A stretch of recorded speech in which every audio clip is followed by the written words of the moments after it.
Malawi Today.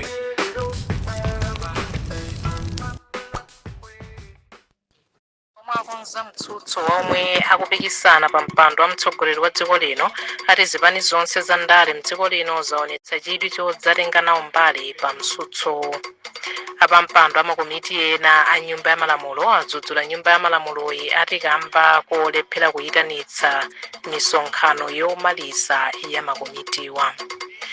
Nzamasewero First Capital Bank yalengeza kuti iwonjezera mgwirizano wake ndi timu ya FCB Nyasa Big Bullets kupyola oyamba umene ukuyembekezeka kutha mwezi wa Disemba. Tsopano nazi nkhanizi mwatsatanetsatane. Omwe akonza mtsutso wa omwe akupikisana pa mpando wa mtsogoleri wa dziko lino ati zipani zonse za ndale mdziko lino zaonetsa chidwi chodzatenga nawo mbali pa mtsutso wa chaka chino. Wapampando wa gululi a Gordon Matonga wati mitsutso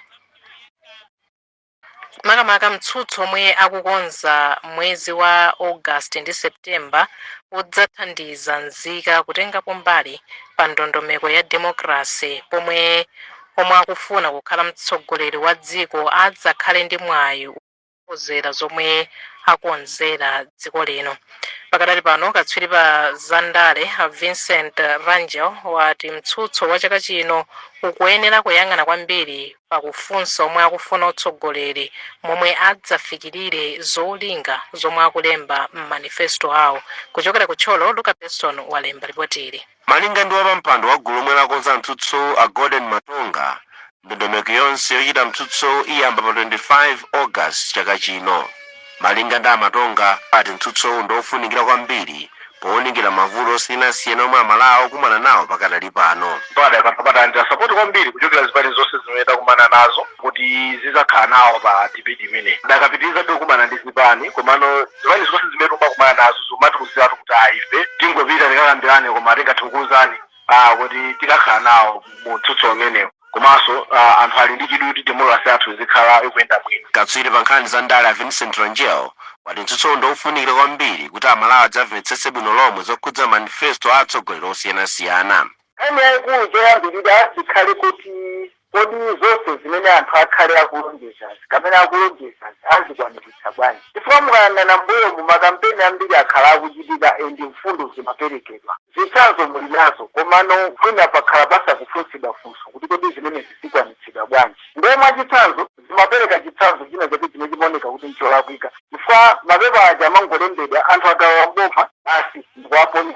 So lero linkhani ndiyonena kuti kodi zimene zizikwanitsidwa bwanji. Ndiye ndiona ngati kuti zipanizi kapena anthuwa makamaka task force ilunjike pa mfundo zimenezi. Anthu aike ma strategies zokhazikika ndi ndalama pakuti kuti akazakuti kuti zimene zizikwanitsidwe. Dziko la Malawi lichititsa chisankho pa 16 September ndipo ndondomeko yopereka kalata ku bungwe la MEC iyamba lachinayi ino mu mzinda wa Lilongwe. Dickson Chivwati Kondwe kuwerenga ripoti la Luka Beston.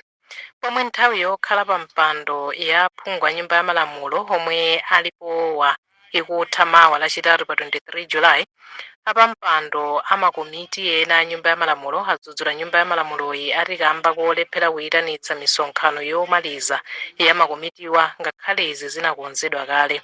Wapampando wa komiti ya nyumba ya malamulo yoona za ulimi Asane Suleiman komanso wapampando wa komiti yosankha adindo a nthambi ndi kampani za boma Grant Ndecha auza Zodiac kuti izi zachititsa kuti makomitiwa alephere kumalizitsa ntchito zawo zina zofunikira. Koma ofalitsa nkhani za nyumba ya malamulo a Ian Mwenye ngakhale wavomereza kuti makomitiwa amayenera kukumana, iye wauza Zodiac kuti izi zikhala zovuta pakadali pano potengera kuti dziko lino latsala ndi nthawi yochepa kuti lichititse chisankho. Elijah Pompo walemba ripotili. Wapampando wa komiti ya nyumba ya malamulo yoona za ulimi Asane Suleiman adandaula kuti izi zachititsa kuti komiti ilephere kuomba mkota pa nkhani zikuluzikulu zomwe imatsatira. Kunali kuti tikumane kumaliza ngakhale ku komiti yanga ya agriculture tini nkhani zimene timene kumalizisa ndilinso komiti ya legal affairs ndikuzowa bwinobwino kuti kuli nkhani zokhuza malamulo zimene timene kukonza even zokhuzanso ku parliament. Wapampando wa komiti ya nyumba ya malamulo yosankha akuluakulu oyang'anira nthambi ndi kampani za boma Public Appointment Committee naye wati nkhani ndiyokhumudwitsa. Koma mneneri wa nyumba ya malamulo a Ian Mwenye watiuza kuti kwakhala kovuta kukwaniritsa dongosolo loti makomitiwa akumane mwa zina kamba kakuchepa kwa nthawi. Kumbali yake oyankhulapo pa zochitika mdziko Asiza Kondowe wadzudzula aphungu a nyumba ya malamulo ati posagwiritsa bwino nthawi pokambirana zinthu zokhudza Malawi ngakhale akhala nthawi yotalika mu nyumbayi kusiyana ndi zaka zisanu zomwe amayenera kukhala. Koma kufika tsiku la lero kuona ntchito zina sanazimalize ndi zomvetsa chisoni. Nthawi yawo imene tikuiona kuti inali yayitali yabwino, koma zinthu zina akanika kumalizisa, koma Amalawi anakhulupirira, ndi zomvetsa chisoni. Ngakhale nyumba ya malamulo inakumana komaliza mwezi wa April chaka chino, makomiti ena nyumbayi amayenera kukumana komaliza zomwe sizinachitike. Chisomo Chingwalu kuwerenga ripoti limene alemba Luka Beston. Tidakali pazandale bwalo la High Court ku Lilongwe lakana kupereka chiletso kwa Gift Mazembe Lupanda omwe amafuna bwaloli liletse chipani cha DPP kuzindikira Simon Vuwa Kaunda Jr. ngati omwe akachiyimire pa chisankho cha mdera lapakati ku Salima. Amazembe Lupanda anapempha bwalo kuti lilamule kuti chisankho chachipulula mderali achibwerezenso potsindika kuti sichinayende bwino pomwe amati chiwerengero choponya voti chinaonjezeredwa mwa zina. Lawyer wa Banda Oscar Taulo watsimikiza za chigamulochi powonjezera kuti nkhani idakali m'bwalo kuti lizalamule ngati panali zolakwika pomwenso pali kuthekera kuti padzakhala zokambirana pa nkhani mu August.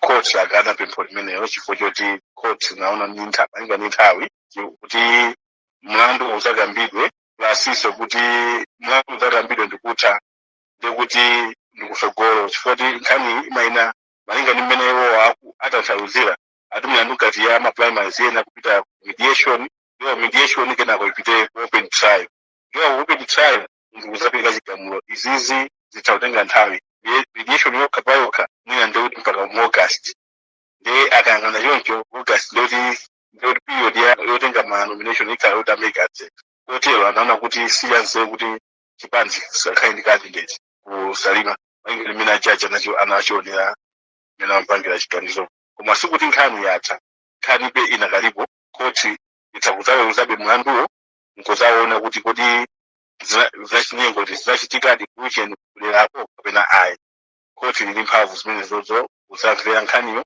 ndikuzapereka chigamulo chomaliza mamene angazaitise mlandu umene azakhala jaji wina osati jaji yemweyo iya. Oscar Taulo, lawyer wa Gift Mazembe Lupanda, lawyer wa Vuwa Kaunda Jr. Alimekezeke Mando wati Kaunda Jr. tsopano akapereka kalata zawo ku bungwe la MEC pansi pa chipani cha DPP.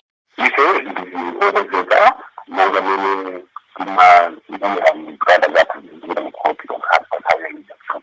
Kwa kuti kani silimu napo yendini wanaona nagada ndangula kubila mkoti ukuzona ndimini anabakia zikaso. Sajini ife kuona ngati kuti nina ena sanga kwa ukuzona kani kukusona ngada mkare na yambe kimeri hizi mkani kuti mjati mpaka ntani so kubulizi kwa kani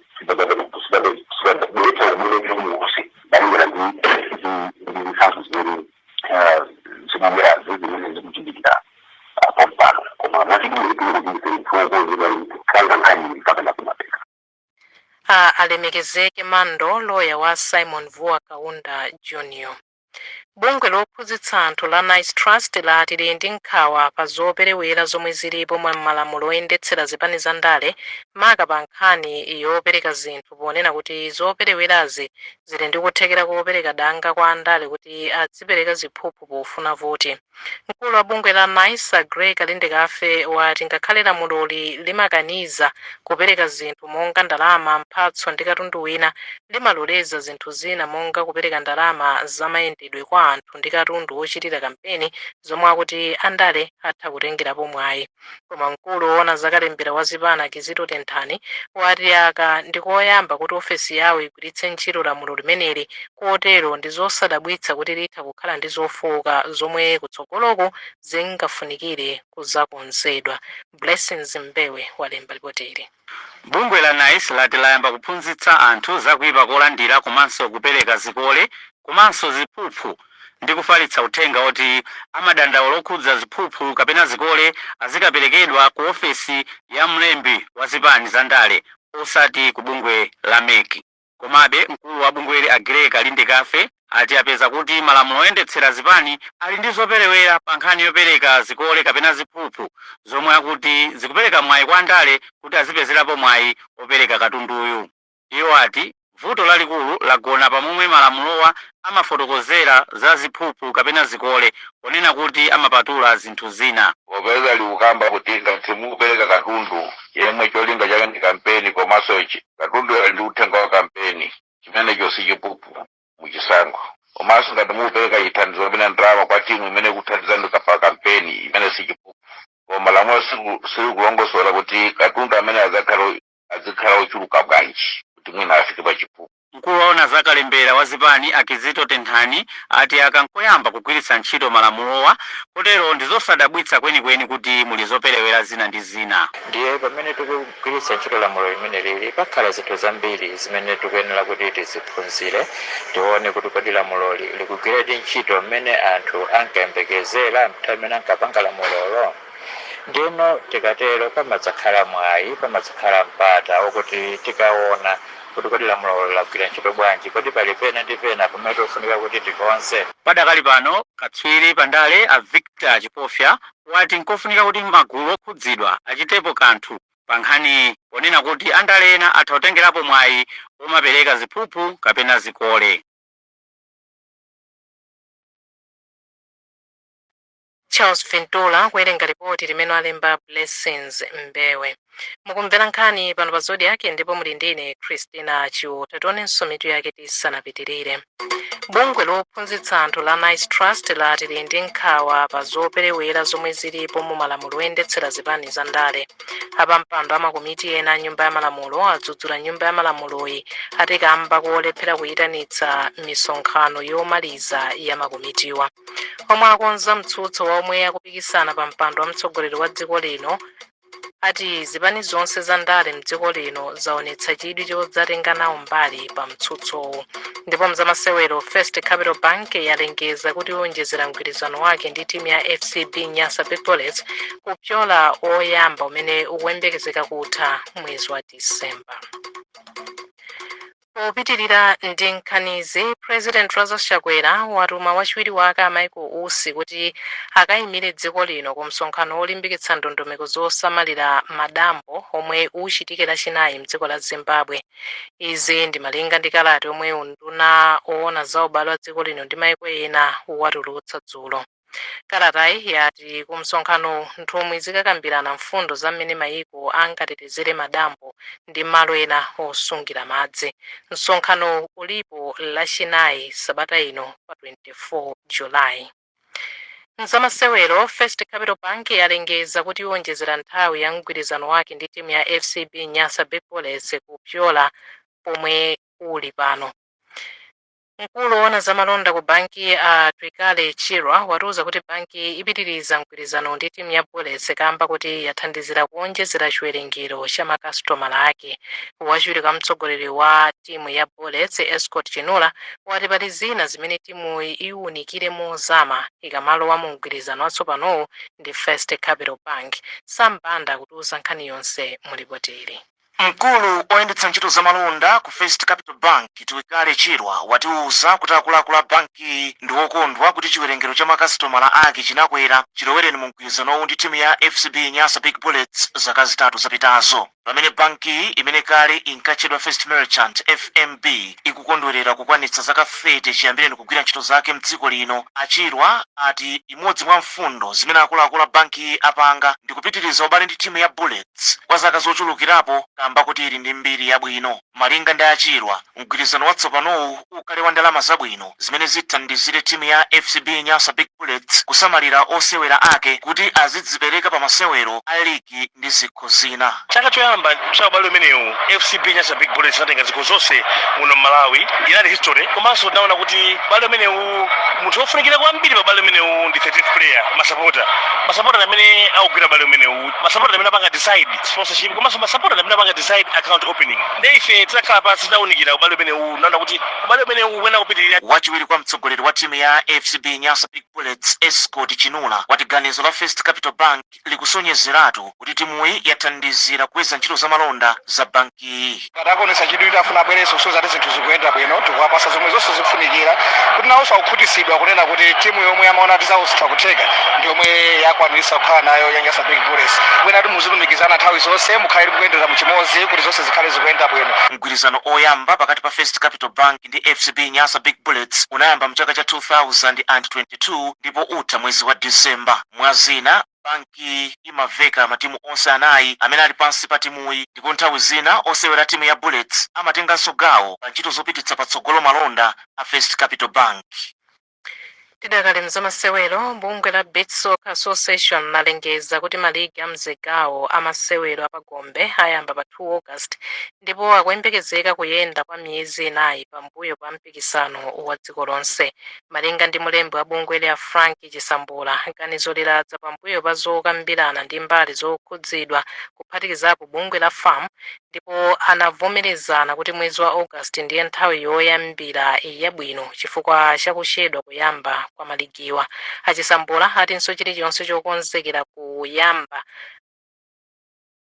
zikuyenda bwino kuphatikizapo kuphunzitsa oyimbira ndi akuluakulu ena oyang'anira masewerowa ndipo akuyembekezera mpikisano wapamwamba chifukwa osewera ambiri akhala akufuna kusankhidwa mu timu ya dziko lino yomwe ikasewere ku Kosafa posachedwapa.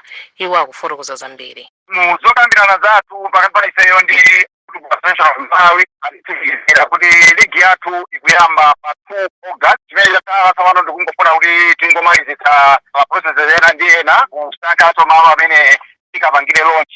Mukuziwa kuti tikamakhala kuti kuyamba ligi timakhala ndi kamwambo ndithu kapaderadera ndi kameneko kamene tikumalizana ndi anzathu akufamu kuti tione kuti kodi launch yathu ikachitikira kuti. Mukayamba pa 2 August pa ulendo undu wautali bwanji. Tikuonabe kuti tachedwa kale cholinga chathu tionena kuti tionetsetse kuti tisatenge nthawi yayitali ndi kuti ligi yathu tithamangitsa kwambiri. Tikuyembekezera kuti mwina mu October November ikhale kuti mwina tikumaliza ligi yathu. So iye timenya mwina ligi imeneyi kwa miyezi yosapitirira 4. Posachedwa apa tikhala tikukapanga nawo tikukatenga nawo gawo kumpikisano uja wa Kosafa. Kutanthauza kuti maplayers ambiri akufundisa atamenya national team. Ndiye tikuyembekezera kuti tikamuyamba ligi yathu kukhala competition yamphamvu kumatimu komanso kumaplayers akhala akuyesetsa ndi yolinga kuti apeze nawo malo kuti tikamapita ku Kosafa apeze malo kuti akamenye nawo. Ndiye tikuyembekezera kuti tikhala ndi ligi yopambana kwambiri.